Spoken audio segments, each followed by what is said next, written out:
Hope you're having a great week, everyone. Thank you for spending part of it with us. I'm JB Long, and this is Rams Revealed, presented by NFL All Day. We've reached the midway point of the NFL season. It's Week 10, and with the Rams, that means a home game at SoFi Stadium against division rival Arizona.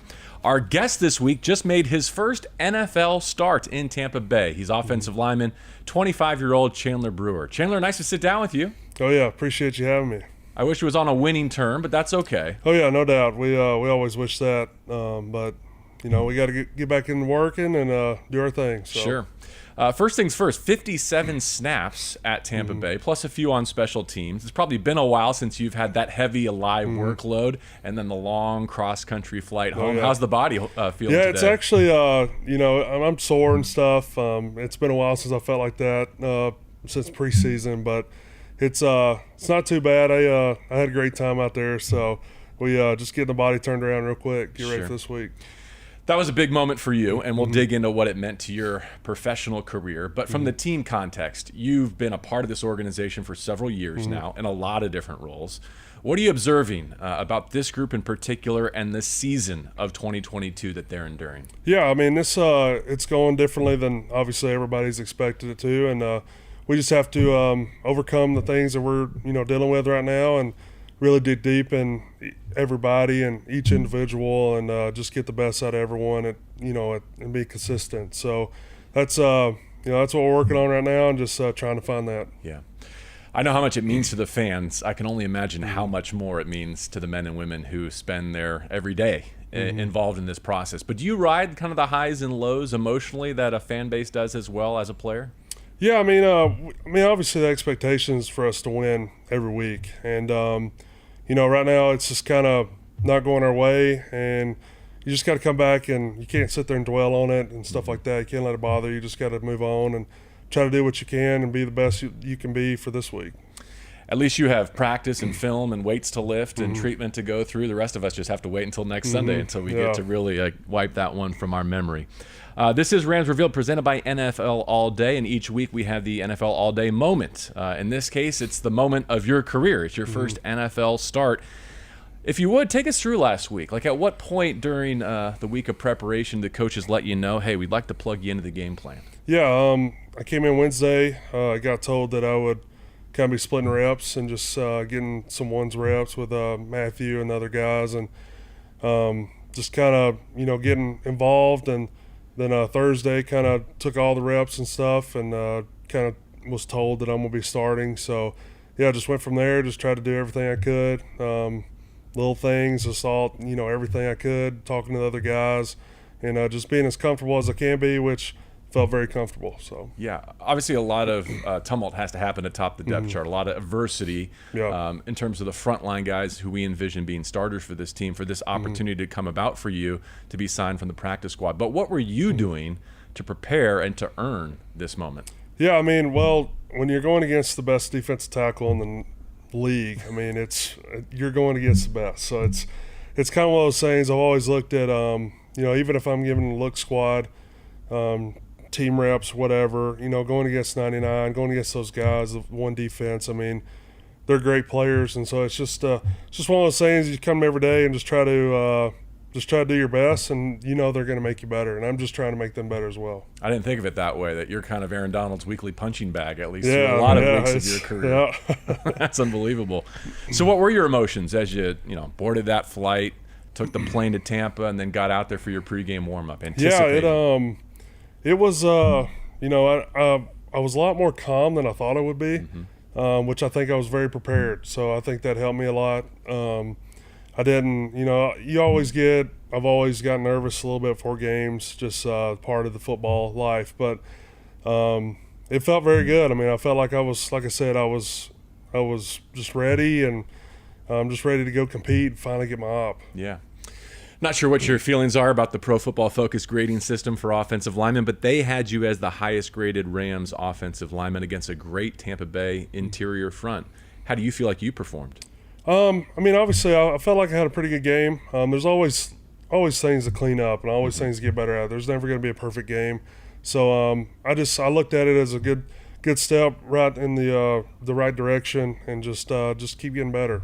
Is it helpful to have that sample size of live game film compared to just minimal previous opportunities or even, preseason games? Yeah, for sure. I mean, preseason, that was already 8 weeks ago or so. So it's, we only have 3 of those now, nowadays. But it's definitely good, like just to kind of see where you're at and just making sure that even though I haven't been playing these past, 8 weeks, just seeing that I've tried, I'm trying to get better still every day coming in, trying to work on little things that I need to get better at, and just trying to do my best. So that's the individual component, which I think is fascinating about the life of an offensive lineman, right? Because you are responsible for your assignment, but you're also part of this 5-man unit that is really symbiotic. And when one link breaks down, the whole thing tends to break down.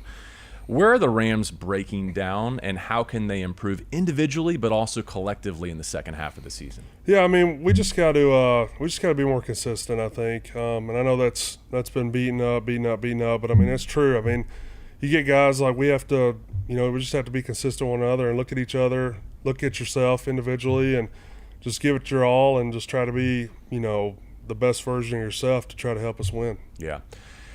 I know certain eyes gravitate to certain players and certain breakdowns, but I think this is a moment to remind everyone, like, it's fine to critique a performance, but I think the person behind the performance is worth remembering here. Like, I know how genuinely hard every single one of you is trying Monday through Saturday to be ready for Sunday, right? Yeah, I mean, it's not like we're taking days off or anything, I mean, we're out here working, we're trying to get better, and just trying to do everything we can to win. And I mean, this league, wins are hard. I mean, they're not easy. So it's we just gotta, like I said, just come back, find ourselves, just try to be be the best we can, and try to get a win on Sunday. Chandler, am I correct that you're a tackle by trade, kind of raised in the sport of football? Yeah, I was. I played tackle. I started tackle at Middle Tennessee State, and then I actually moved to guard for my last 3 years. So I came here and I played a lot of tackle my rookie year when I got moved up. So I've just kind of been able to play both. That's a great asset to you and to this organization. Do you have a preference, or another way of saying it might be, which skill set do you think you are lent to most? I mean, when you're around guys like when I was around Andrew Whitworth and Rob, I mean, they're huge guys. So I'm looking at myself like I am not a tackle. I'm a guard. So it's one of those things. Like, I mean, I could do both, but guard, I feel like it's my spot. Yeah. Tell me about Middle Tennessee State. The Blue Raiders are a program that I don't think our audience probably knows a whole lot about. Probably not. No. Yeah, just Conference USA College, Murfreesboro, Tennessee, 30 minutes outside Nashville is what I have to tell everybody because they don't know where Murfreesboro's at. But, 4 years there from 15 to 18. Great, just had a great 4 years and loved every bit of it. Former Rams running back Benny Cunningham was a product of that program, might be a familiar name to our audience. And then Kevin Byard, the all-pro safety from the Titans, is maybe the most recent prominent example of someone to come from that program. He's well regarded there, I'm sure, and has his jersey retired. Yes, they just retired his jersey a couple weeks ago. So, KB's been an excellent example, just coming from a school like Middle Tennessee and just performing, showing that you can make it in the league, and doing his thing. Let's dive into the Cardinals, and then we'll circle back to kind of your personal journey to finish up this show. The Rams are 3-5, as we know. Cardinals 3-6, their next opponent. Feels like a must-win this Sunday. Of course, we say that every week in the National Football League. Chandler, one of your prior appearances, I think, was actually against the Cardinals. Your first NFL snaps on offense. Remember that day back in 2019? Yeah, a long time ago. Yeah, I was excited. We were up big, and I knew I might get a little chance to get in there, and it was fun, man, just getting in there and finally getting some snaps. Yeah, later that year you also played against the Niners. I think it was 17 offensive snaps in total through that 2019 season. But then 2020 hit, and that was a COVID opt-out year for you. Tell us why. Yeah, so just, having the history of Non-Hodgkins lymphoma, the type of cancer, with that, it's still in my body, just, hopefully it never flares up again. So I just thought it was the best decision for me. Obviously the hardest decision I've ever had to make, taking the opt-out and just getting through that year. But, it's just, like I said, it was a tough decision I ever made, but, I think it was the right one, and I'm here now. So that diagnosis came before the senior year, your summer before your senior year? Yes, Is that right? before my senior season 18. It was June of 18 is when I got diagnosed. And what did that treatment look like as you finished up? Yeah, so I had a lymph node removed. Everything was good. Told me, I had the cancer. Had another spot in my leg. Had to do, I think it was 5 weeks of radiation. And didn't have to do any chemo, which was nice. So 5 weeks of radiation to get the other spot done. That was like 5 days a week. And then, it was gone, and then got put in remission. So I was very lucky and very fortunate. And what does that mean for kind of ongoing checkups or subsequent treatment? Yeah, every December, yearly, just go get a checkup, PET scan, stuff like that, just to make sure everything's good.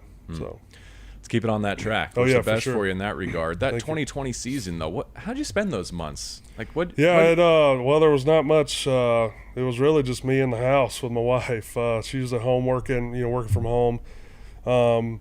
Not very much. Like I said, I tried to go hunt, by myself out in the woods and stuff like that. Just try to get outdoors, just to get away. Because mentally that was tough, like watching the guys play, and I was wanting to be there, and obviously I had made the decision to opt out. So it was definitely tough. I mean, it got hard at times, but I knew I'd be back the next year and give it my all for that.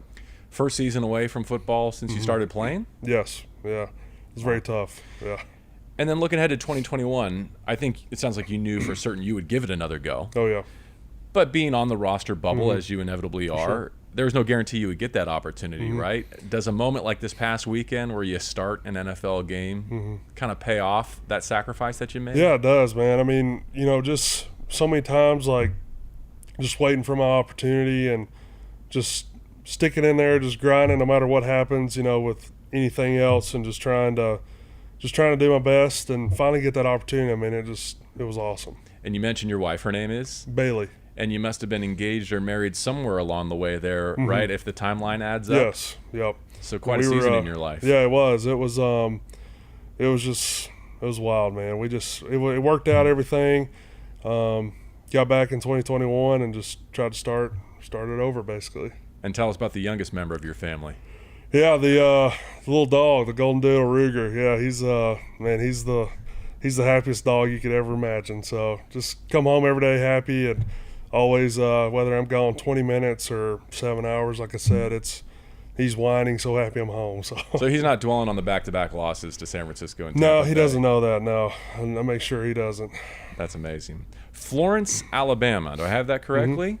Tell me about your family history there. How did the Shelton family come to be there?